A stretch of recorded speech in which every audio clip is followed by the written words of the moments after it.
you were just talking about this, Nick, but I got locked in a plane in Jackson, Mississippi in the middle of this. It was last summer. I was presenting to an Oh, endowment down there the next day. Got there at 3, had a dinner scheduled. No one answered when we landed.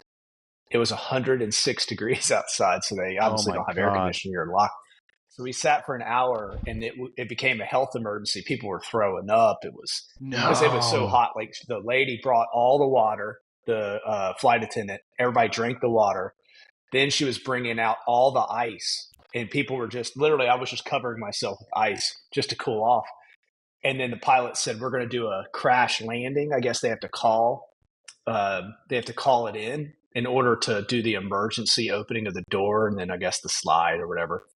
And so that's what they were going to do. And then finally, someone answered the Oh phone my at the God. airport. We were able to pull in. I was like, man, Americans going to hear it. That is And not for me, but nuts. there was a lot of upset people on that plane, and they were not blue haired. They were good old fashioned Jackson, Mississippi folks. So they were ready to start an armed revolution. Oh my Right when we got God. off the plane, it was pretty wild. Oh my God. Jesus. Wow. Flying is an experience. I mean, come on. How like you guys must have like a war story at least once or twice a year, Totally. right? Yeah. I mean, Clint. How often, Clint? You fly like every week, right? How often do you have like a Yeah, delay or something like that? I mean, almost not every time I fly, but every Uh week. huh. That pretty much every other, maybe every 2 or 3 flights, I have a delay. It depends on where I'm going. So if I'm going to Charlotte, there's going to be a delay. If I'm going to Chicago, there's a delay. It's just part of the game. It's the Dallas racket. is usually pretty good. Pretty Yeah, good. Dallas is. Really? I like flying Yeah. direct to Dallas because I very rarely have issues there. Well, everything's better in Texas, right? So It is. They run love things a it. little smoother, I guess. I guess so, man. I guess so. I, All right, well, boys. they're- Let's yeah, kick yeah. it off. I'll kick us off here. So all right. Big week this week. We got some good ones. So Clint Sorensen, Chief Investment Officer of Wells Shield, now for CIO and investment research company. Evan Cohen, Co-founder and Chief Operating Officer of WithVincent.com, media company focused on alternative investments. And my favorite guy this past week, Nick Ooh. Fusco, CEO, AView. This is pre-IPO secondary market pricing company. Nick and I got some cool stuff that we can talk about with you guys after this pod, right? But okay. Yeah, that's right. Like that's right. All right. So continuation funds. All right. So NEA put together this continuation fund, right? Which basically they took some pre-IPO stocks that they had one of their funds. There was like 11 of them, excuse me, put it into a fund, and then they're selling that to third parties, right? The reason I'm bringing this up with you all is a couple things. So I want to get your guys' opinion if you think this continuation fund idea concept is good, because there's a lot of these happening now and a lot of money are being raised in these continuation funds, or if just going out and buying the individual stocks is better, right? So Nick, I know you might be closest to this, right, out of all of us here, right? But what are your thoughts about continuation funds? And maybe you could give a little bit more of a explanation of what it is, right? If if that explanation I gave wasn't good enough. And Sure. then also, do you think that folks should buy these funds or buy the individual stocks funds? Like, what's the pros and cons in your opinion? Sure. I'll hit that last piece. It depends. So let's come back to how I would define it. But it almost does what it says on the tin. A continuation fund is going to be the continuation of an original fund that is maybe like abutting those intended duration expectations that an investor or an LP into a fund would have. So we're looking at IPOs or very large liquidity events taking longer and longer. So if someone really wants to start getting funds back, like return of capital, then maybe this isn't going to be for them to move over from fund 1 to fund 2 or the continued version of the fund. Oftentimes, a large portion of the fund will either blow up or pay back, and then you're left with a few interesting plays that you may or may not want to have. So to your point, there are continuation funds or continuation strips that could be individual names, like Strips, Stripe yeah. did this a month or two ago. Yeah. But The which is better is a tricky one, right? Because you could have the really nice version of this or the not so nice version of this. The nice version is exits are just taking longer. We have to understand the NEA fund, I think, had Databricks, Plaid, and a bunch of other names. Yep. So we got to figure that out and see if they're valuing it appropriately. But the uglier version is if you don't really know the names and they're not brand names, it starts to look like what we had during the global financial crisis for mortgages. Like they had this especially in Europe called a master trust, where the master trust would sit on the mortgage pools, and as the good mortgages paid out, great, you'd get money for your asset-backed securities, but then new mortgage flows would come in to replace the old, but you'd still be sitting on some of the worst quality that have yet to pay out because the quality is getting diminished over time. So you really have to like buyer beware in this particular position, and that's where I think it just depends. If you know the names and you know the valuations, you're probably making an informed decision. Right. So we'll leave it at that because I know you have opinions on who paid what. Was it too high or not? Yeah, that's a cool one. But I mean, so Evan, I mean, this idea of like the continuation fund to next point around the strip, because this is what I would call what NEA just did was like a strip, right? They kind of hand selected a few positions out of the fund and put them into this continuation vehicle and then sold that off, right?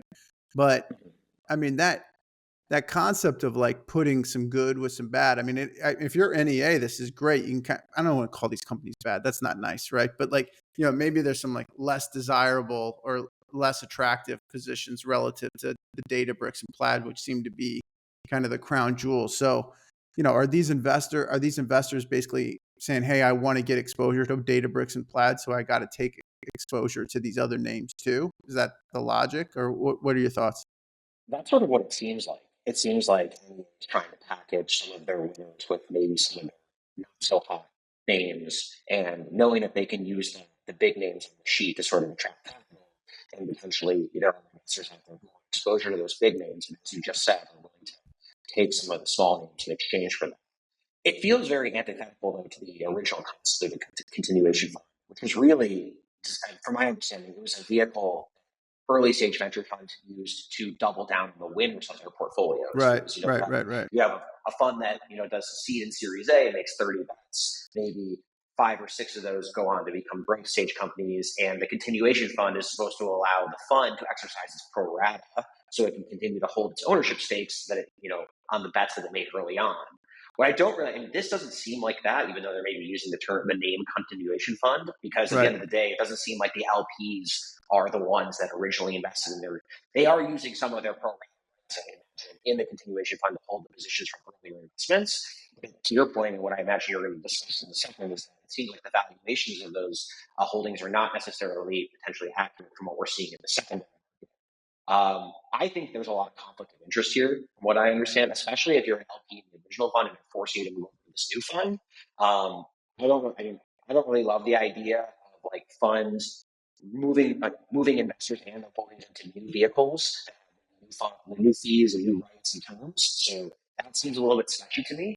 But to your point, the valuation is really what matters, and it does seem like they're sort of trying to put some lipstick on this pig so that investors can click some nice names, but also have, you know, clear out some of the bad inventory they have as well. Yeah. Was it a force or was it an option? I know that the Stripe one I thought was an option. I don't know on this one. Yeah, well, I will. Go ahead. I will offer. I like having, you know, running funds myself. Usually, the fund docs allow the GP to do this. As long as everything stays the same from one vehicle to another, you can move positions in. And if there are material changes, to Evan's point, then you got to get like a shareholder vote for that, right? But if you're just like swapping around legal entities and putting different positions in different buckets, you can get. Of course, like your fund docs can be written any way you want, right? So there could be some fund docs that give a lot more leeway to the GP versus others, right? But that's kind of how I've seen it. But Clint, let me ask you this, man. So like this to me kind of begs the point of liquidity. Like these companies aren't going public, right? So like, and we're seeing this all over the place. Like Nick mentioned Stripe, right? With Sequoia last week. Now we have this with NEA. I mean, is this just venture capital funds and LPs and investors getting creative to get liquidity, right, for folks? And it's like, frankly, like just financial innovation? Like what's your take on that liquidity piece?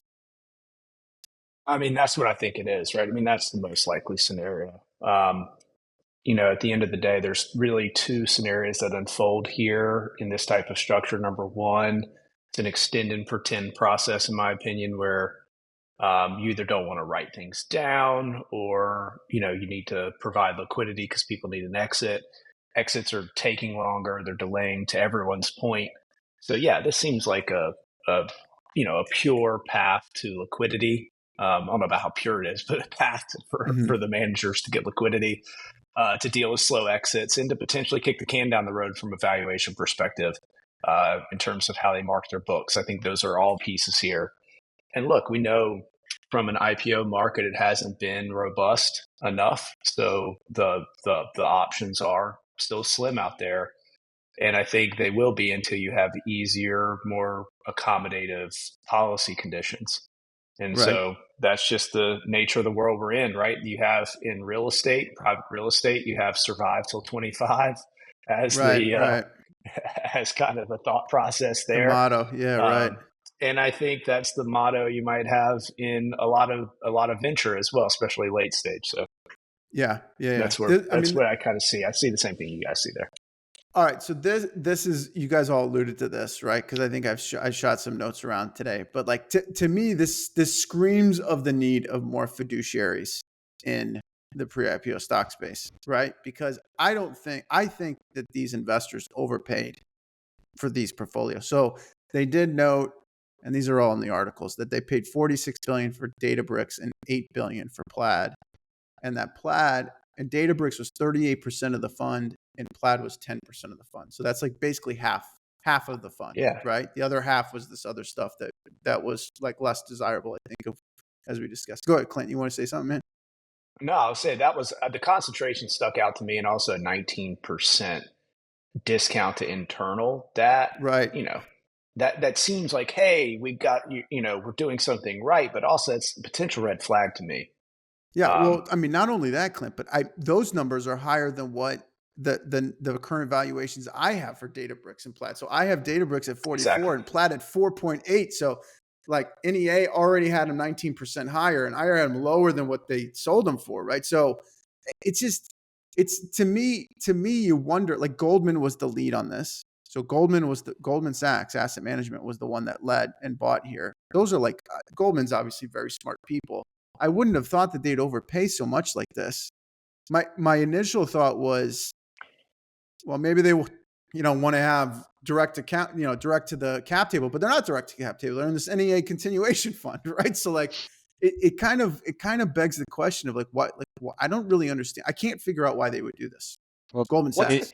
There's got to be something hidden in the terms. There's got to be something hidden in the terms that favors Goldman. Because if you come in as the liquidity provider when liquidity is needed, you're getting a premium, something in there. I'm sure something was worked out in the legal docs to benefit that Clint, investor. do you think Goldman's going to get both those IPOs?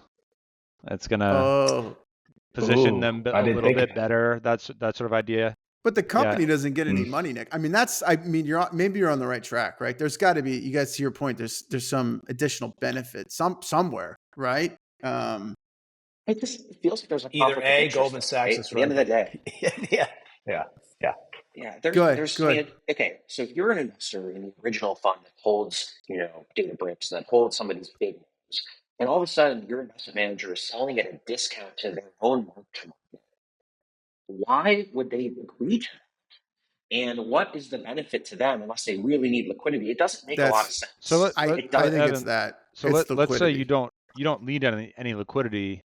That percent discount, which it's not, right? They paid through the nose, and their internal valuation is just, in my opinion, kind of off market, right? It's like going to Gap and H&M and be like, oh my God, everything's on sale. It's like, no, it's always intended to be $8 for a t-shirt, right? That's just how it is. But they in fact overpaid a fair bit if they're going to market at that level. That's what kind of Goldman's coming in at and what Aaron's alluding to, right? But for the fund, for their first one, that pumps up their IRR. That's great.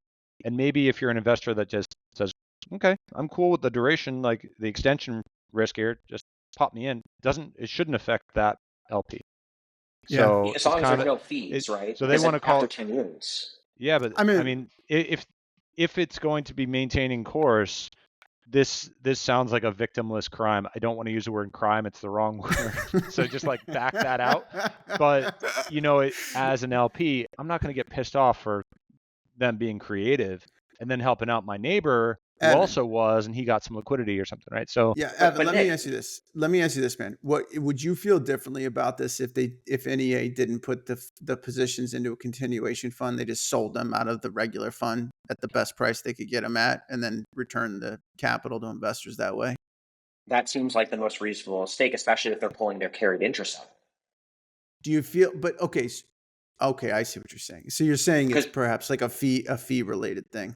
absolutely, Okay, if that's fair. if the managers are taking their carried interest on sale of today, and now they're Yeah. getting reinvested into a new fund that might actually have Well, a lower return at the end of the day, and you are paying the manager a premium on fees that you are not that they should not have.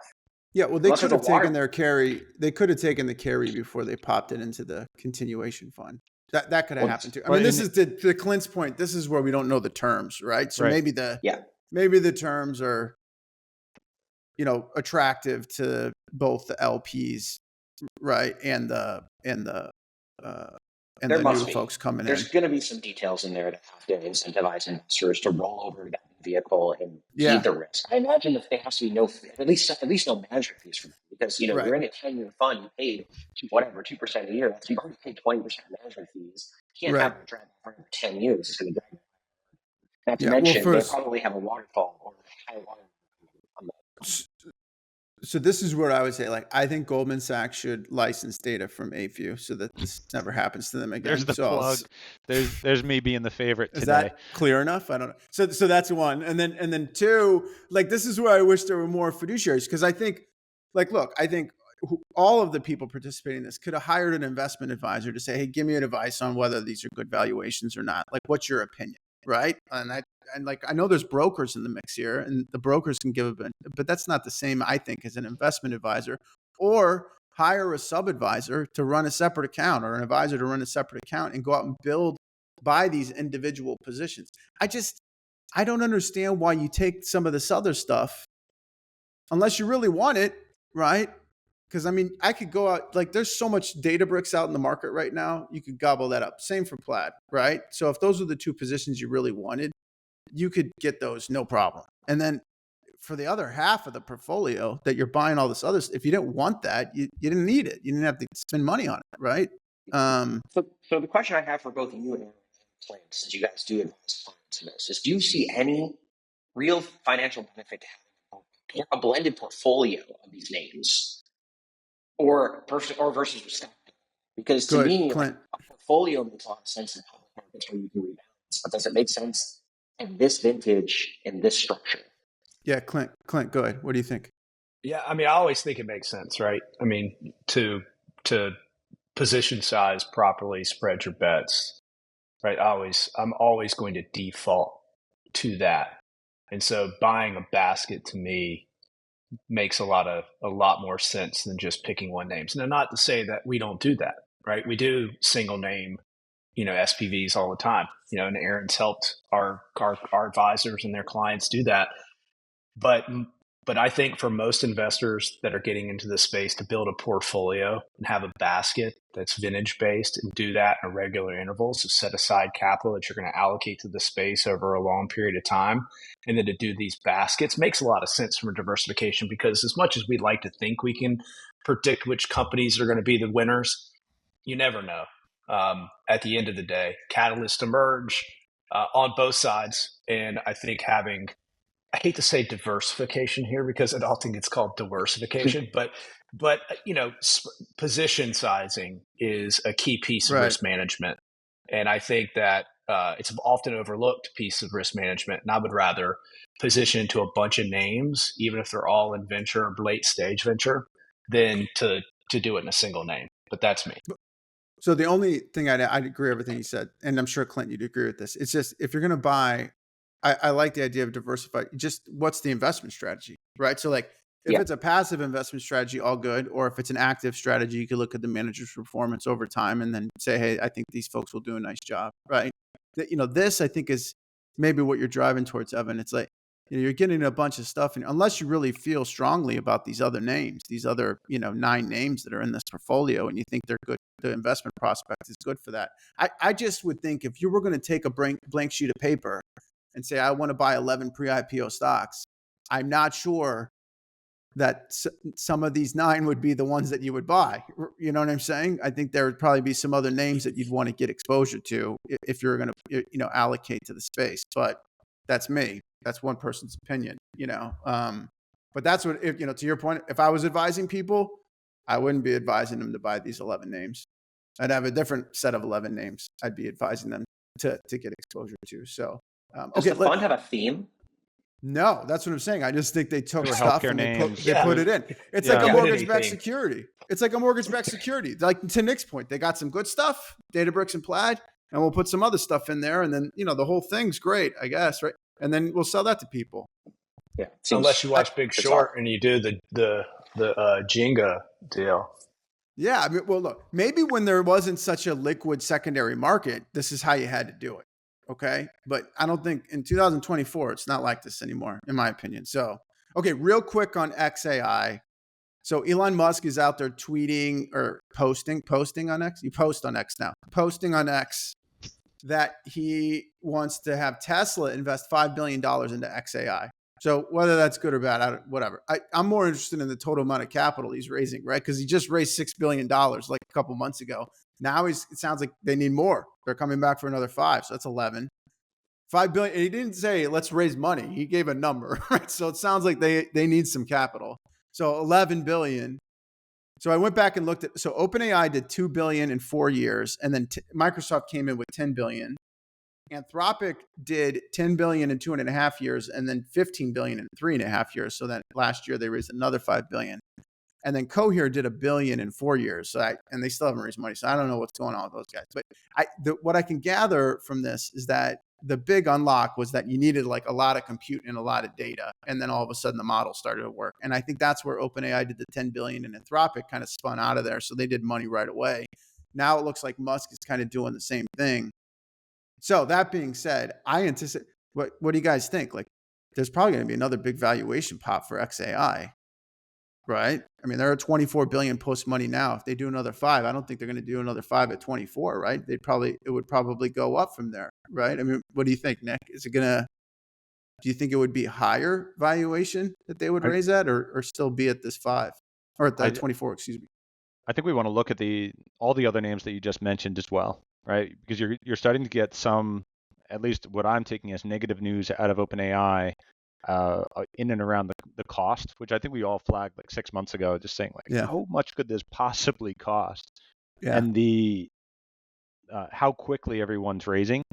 I would say Elon is just particularly good at increasing valuations, so expect some sort of increase there. So he keeps up the FOMO of the rounds and so on. Right. But I don't think this is the same case as like a SpaceX, where I felt for a long time it's artificially priced low in the market for all the tenders working its way up. I think that thing should be priced way higher.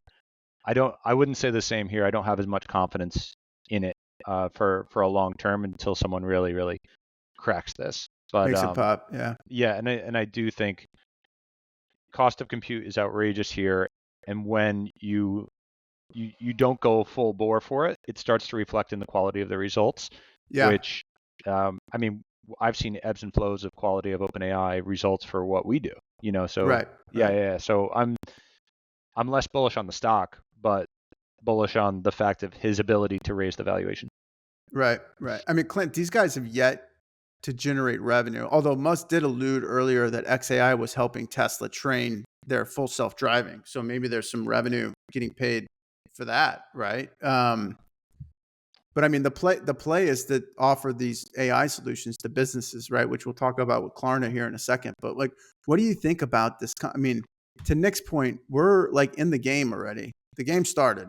We're like we're a couple innings in, and the next AI shows up to play, right? And and they're looking to do, I mean, if they come out and they're doing like 30, 40, 50 billion valuation in this next round pre-revenue, that's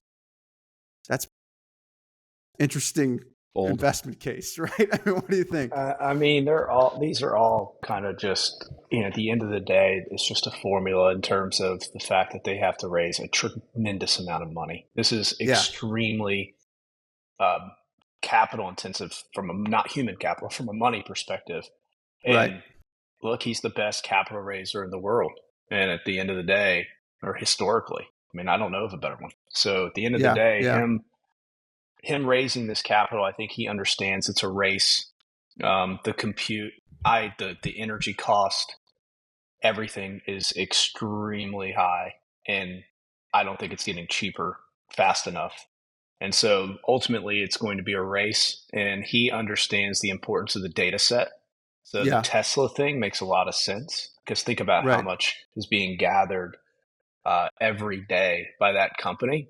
And the power of this model, or the power of AI and its deflationary impacts, which will ultimately be profit impacts, as we talked about on the last podcast, is going to be based on who can develop these models the fastest and implement the fastest and has the best data set and has the most money to spend on compute.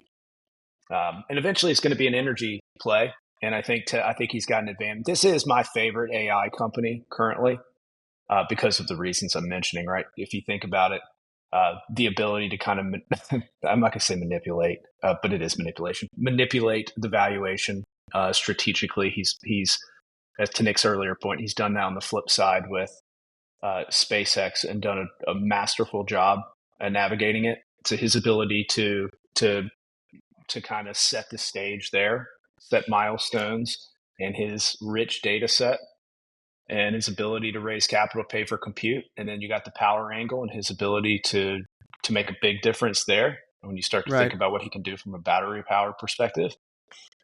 I like this path, and I don't think he's going to have an issue raising the money.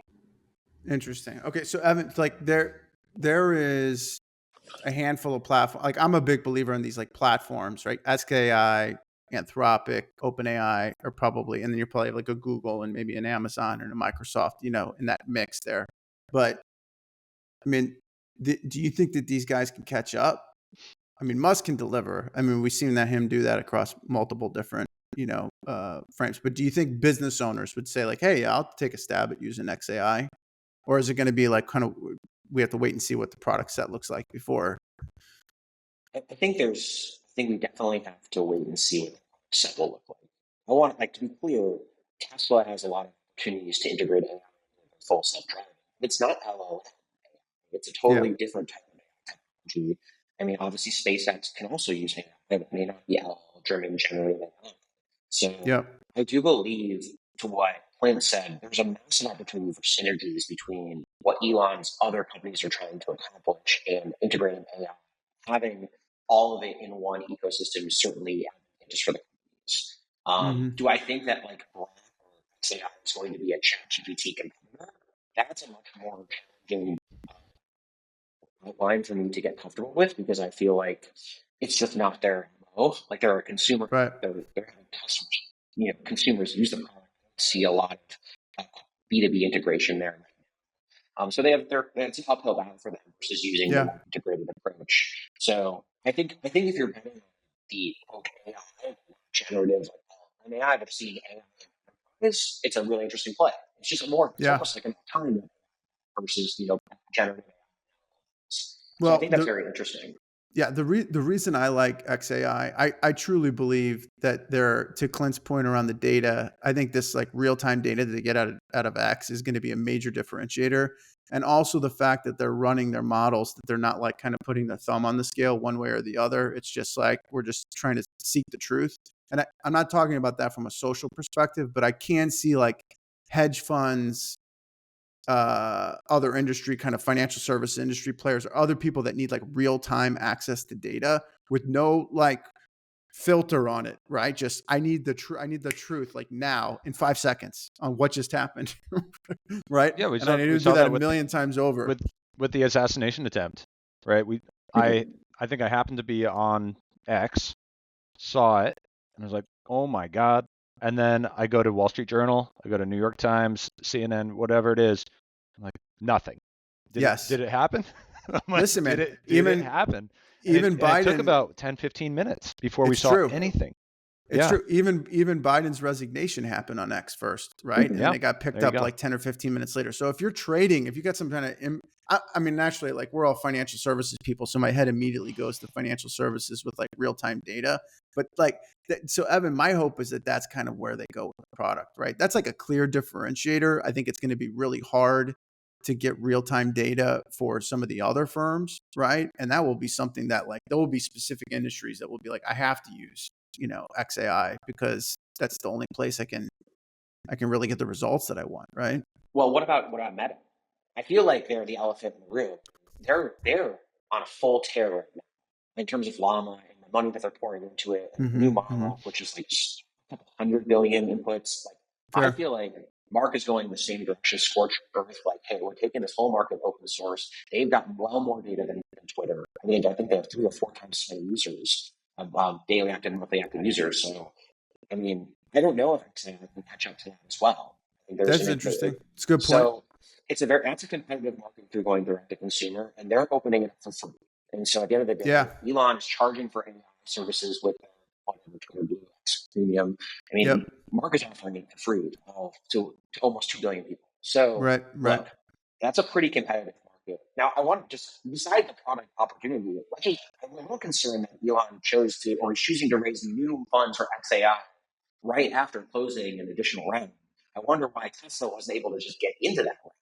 It makes me wonder, Tesla, is he operating as a fiduciary responsibility to Tesla and our shareholders of that company and investing in a company with premium? That makes me a little more concerned too. He had a nice disclaimer on his tweet, and I don't know if any of you guys caught it, but it was something along the lines of, we are still going to go down the traditional channels of like running this by the board or what have you. I forget what it was. This is not going to change the result or something. But at least he is being more thoughtful than what his prior tweets used to look like. He also said the valuation was going to get set by third parties, independent third parties, right? Yeah. So I mean, it's probably a dilution thing, Evan. I'd have to think.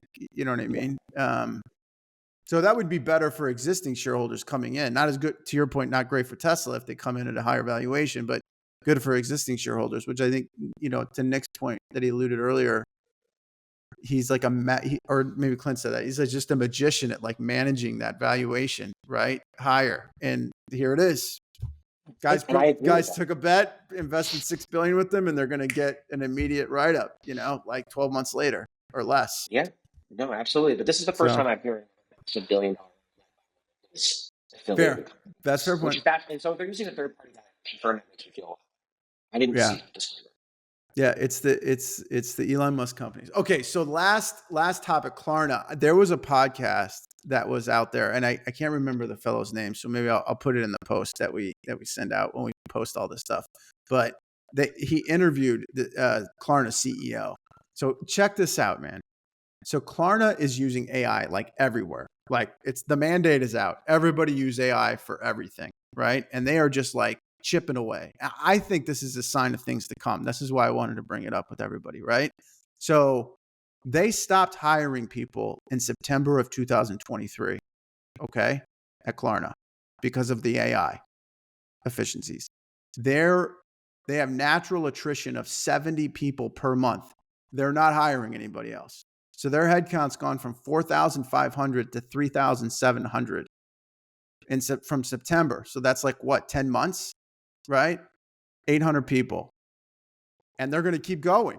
And the CEO was on there and he was like, look, he's like, we've basically asked our employees, these are my words, not his, but they're like AIing their jobs away. So he's like, handshake deal with all the employees, like automate your job, automate yourself away, or large portions of your job away. Right. But they've made a commitment to pay.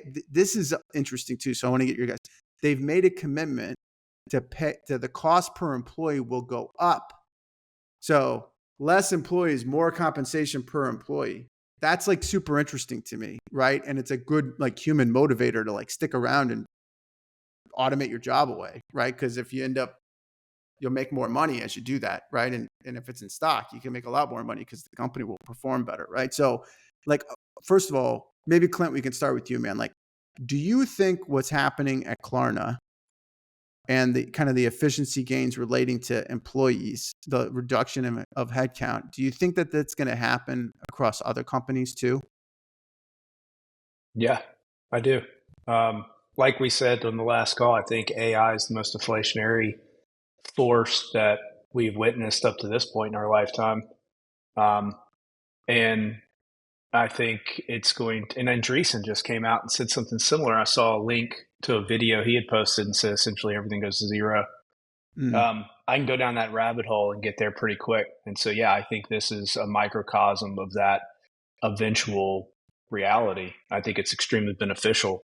It's going to be interesting to see how it plays out, obviously, with the energy constraints, infrastructure constraints, but what an incredible time to be alive. So, yeah, I mean, it's unfortunate for the people getting laid off and unfortunate for staff hire freezes, but I think that's a temporary, unfortunate situation that will hopefully lead to a higher standard of living for everybody ultimately. Right. Sounds a bit utopic, and it's not going to be a straight line, but no. Well, so it. On that point, our buddy Evan Cohen here brings that up all the time, right? About how, like how this is going to work. So the sausage gets made. No one really likes to watch that happen, but this could get ugly fast, right? As you got a lot of people, a lot of white collar jobs no longer needed, right? Because AI is doing a lot of that work. You know when it's going to get really bad? When lawyers start getting replaced because they're the ones who write the laws. So that's when it's going to get ugly.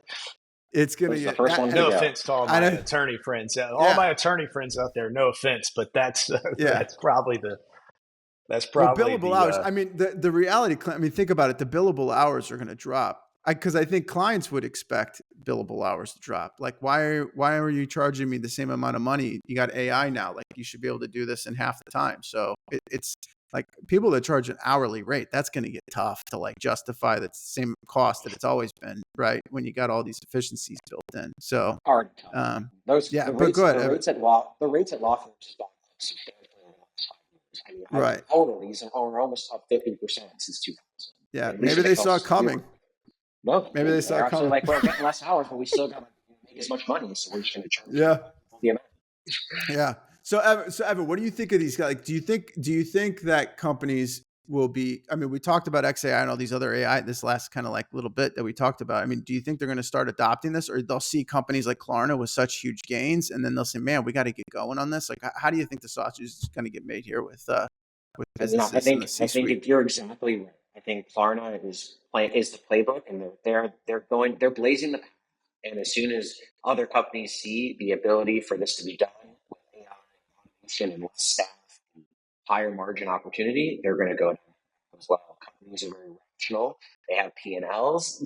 They understand how money works. And, I think what that really does is it opens up a massive opportunity for the big tech companies where they're already paying way more overhead than they should. Employees are compensated very well. I think it's really interesting what you just said. I didn't realize that they were incentivizing employees by saying, hey, we're going to cut the amount of employees, but we're going to keep the amount of spend the same, which means that the distribution per employee should go up. That's really interesting incentive. I have an employee over there. That's exactly what I want. I'm holding equity in the company. I continue to crush it, work really hard. I work about the same, but now my comp is going to increase because the output is higher. I love it. Right. It's really interesting. Yeah. It's not great for everybody. Let's put it that way. Yeah. So, I mean, Nick, you're a CEO of a technology company, right? I mean, are you, and I know you guys are using AI, right? I mean, what are your thoughts on as you're growing your business and your business continues to grow? Do you think you'll need as many people, right, over time, or do you think you'll be able to use AI? And I mean, when you're growing, I suppose is a little bit more natural than if you're already a 5,000 person company and you got to right size with AI, right? But like, how are you kind of planning and thinking about that as a CEO? I mean, we're looking at just as a comparison to Klarna, because we're not that similar, right? They were founded in, I think, 2005. substantial headcount was needed because they were competing in the realm of like a MasterCard, Visa, Discover, that sort of thing. Yeah. But we would take that into account with every additional person that we would even consider hiring, because there will be a tool for that. Right. There's an app for that, which is a very interesting place to be, because maybe their company would look extremely different or closer to what it looks like today had they launched 10 years later. Right. So yeah, there's no avoiding it. I mean, I feel as though we as a company are in a better position in terms of the tools at our disposal, or our ability to adopt the tools that are out there today, than Klarna, because Klarna is a little bit older and larger. But Klarna is significantly better at being able to adopt those than MasterCard, Visa, Discover. Right. So that's really interesting. So if any of those credit card companies want to adopt the similar, okay, let's let people naturally be attritioned out, but not really hire. I don't think they'll be able to capitalize on it as well. So if you look at their share price over at Klarna, they're up 80% since September, and naturally they are way off their highs, right? Yeah. 70+% off their highs. But to right that ship off of the latest round and things like that, like, they are making all the right moves. So very, very impressive. Yeah, I think this is, I got to be honest. I watched this podcast like twice because was it the one from Fortune? No. Leadership It was Next. This gentleman named Alex. Good. It was Alex something, and I can't remember his name. I think it was Think Big Technology. I'm sorry. I'll send it to you guys and I'll post it in the thing. But like we have been talking about like implementation of AI and its impacts on businesses, and this was just like so like just right in your face. I mean, he just kept going for an hour, just boom, boom. This team. It was wild. And I mean, they're a technology company, so obviously they're probably a little bit more comfortable adopting, technology to run their business. But man, I'm watching this as an investor, and I'm thinking to myself, like, we are going to have such a massive bull market in stocks for the next 10 to 20 years because everyone's going to do this. Like, it may not all happen at the same time, right? But as everyone kind of gets there over the next 5 years, because I think that's like, to your point, Evan, the ROI is going to become very obvious, right? And companies are rational, and they're going to be like, we're doing this, full stop, right? And off you go. Like, headcounts are going to come down big. Yeah. And that's where the money's going to be saved here, right, fellas? Like, can we all agree on that? It's going to be on people. Reduction of people cost is what we'll pull through. And just to add to the listening mix. Sorry, go ahead. I just asked Llama for its opinion. For Meta AI's what did it say? Yeah, I said map out the deflationary impacts of AI. Like, how will it be faced, right? And it said short term, 2025 to 2035, it would be in 3 categories: productivity gains, so AI increases efficiency, reducing production costs and leading to lower prices. 2, job displacement, AI replaces certain jobs, potentially increasing unemployment, reducing consumer spending. And 3, deflationary pressures, lower prices and reduced demand lead to deflationary pressures. So that's 2025 to 2035. Midterm, 2035 to 2050, it has industry consolidations. So companies that fail to adapt to AI go out of business, leading to industry consolidation. Wage stagnation, AI-driven productivity gains may not translate to higher wages, exacerbating income inequality. And then 3 is monetary policy changes. Central banks may struggle to stimulate economies with traditional tools like interest rates.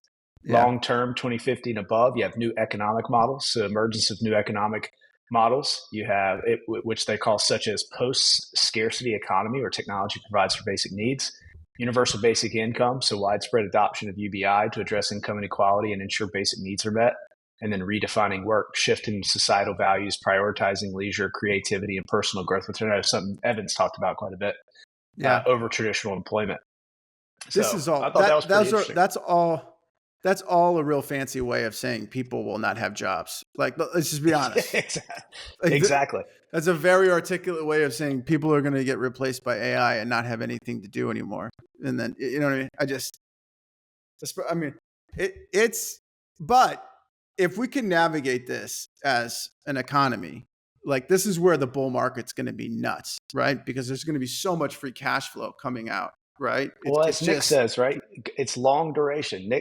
You said that actually on another podcast, Nick, but you said go long duration assets. The fat pitch is going long duration. And if you think about deflation, technological advancement, with deflation, everybody gets scared, thinks it's bad. It's not bad. It's not a bad thing. It's bad for governments, but it's not necessarily a bad thing for the consumer. It's a good thing for the consumer. But you start to think long duration assets and those bets making those long-term bets makes a lot of sense. To your point, Aaron.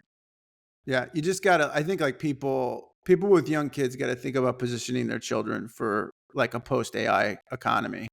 Right. And I think if you're in your 30s or 40s, you got to be thinking about that too. Like you got to start having skill sets and having expertise in a space, in an area where you cannot get replaced by a computer. Right. So that's the crux of it.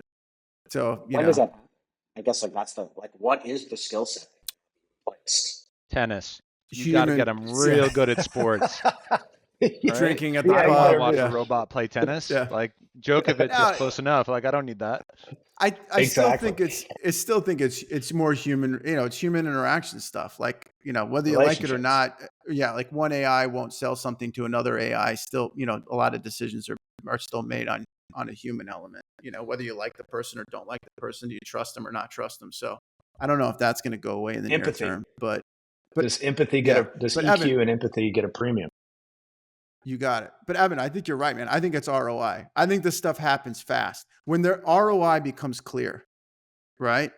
And then you're going to have investors expecting companies to implement this stuff, right? So it's going to show up in if analysts get on the phone with CEOs and C-suites and they're not talking about how they're going to implement AI and reduce costs, they're going to have really bad earnings out. That's going to be a bad earnings outlook, right? And it will just this is going to happen fast. But the ROI's got to be clear. And I think that's we're not quite there yet. The one thing, sorry, not to geek out on this, but the one thing that is encouraging to me is I'm reading a lot about businesses now realizing they don't need like the super high powered models. This is like OpenAI 4.0 mini, right? They can use the smaller models to do a lot of these things because it's less expensive and the ROI is better. Yeah. So they're already starting to dial in on the ROI. So we're getting close, man. I got to tell you, some of this stuff is going to start pulling through. Then it's going to get obvious. And then I think it's going to start happening in a real way. Absolutely. I think what I'm actually interested in seeing is what will happen first. Companies getting more efficient and cutting headcount and getting more efficient on spend, or startups scaling with less efficient or with more efficient operations and beating them. And so, I think startups. Yeah, because here's the thing: the old startup trend is do things that don't scale, right? Find product market fit, build a product, even though if it's not profitable, even if economics don't work today, expect that over time you'll hit scale. But that can happen immediately, or almost immediately with a startup. You have a person team, it's product market fit and business model fit. It's going to be hard. I had dinner with a friend of mine last week, who's at a big company, and he was talking about doubling the size of their sales team.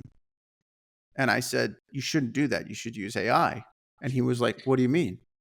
And we had a whole conversation about this, right? About using AI instead of hiring. I'm like, don't hire 150 more people, hire like 25 more people and hire some developers and use AI to automate a lot of what you would do with these extra people. It's but I don't know if he could even get that through his team. You know what I mean? Like the executive suite that he works with, that's such a wild concept. You know what I'm saying? So that's where I think the smaller companies will probably drive it first. Then bigger companies would be like, yikes, I got to start doing some of this or we're going to have a problem. Then they'll start realizing the ROI. Or buying the smaller company. Yep. Yeah. So consolidation. I think, right. So it's good. But I do think that this is going to come fast, right? Because it's technology. There's a lot of buzz around it, right? The investors seem to like it. So when you say AI on the earnings call, everyone's like, ooh, let's buy more of that stock, right? So there's positive mojo around this just in public stock. So if there's clear ROIs, I think people will do it. And I Yep. think, all these big Microsoft, Google's, OpenAI's, Anthropics of the world, et cetera, xAI, they're all highly motivated to make that ROI clear. Then you got like the Accentures of the world. Sorry, you can tell I've been thinking a lot about this. The Accentures of the world, the McKinseys of the world, like all these guys, they're going to drive home the ROI, right? Because they're going to be able to make money off of it too, right? So like, I think that's going to be the name of the game here over the next couple of years is showing the return on investment for some of this stuff, right? As long as the AI companies can stay afloat, because I heard OpenAI is scheduled to lose $5 billion this year. Yeah, And someone's gonna that's the thing. I think it's time to start monetizing, right? I mean, that was watching CNBC today and they were talking about Microsoft and like, are they monetizing the AI investment that they've made? So people are starting to look towards this now. So some of I don't know how many quarters, Evan, to your point, they're going to be able to get away with like not showing the revenue and the income, that kind of the earnings progress, but I'm sure that's coming, right? It's coming in the next couple of quarters. But all right, fellas, let's end it there. This is fun. Good I week. appreciate you guys. This is a good one today.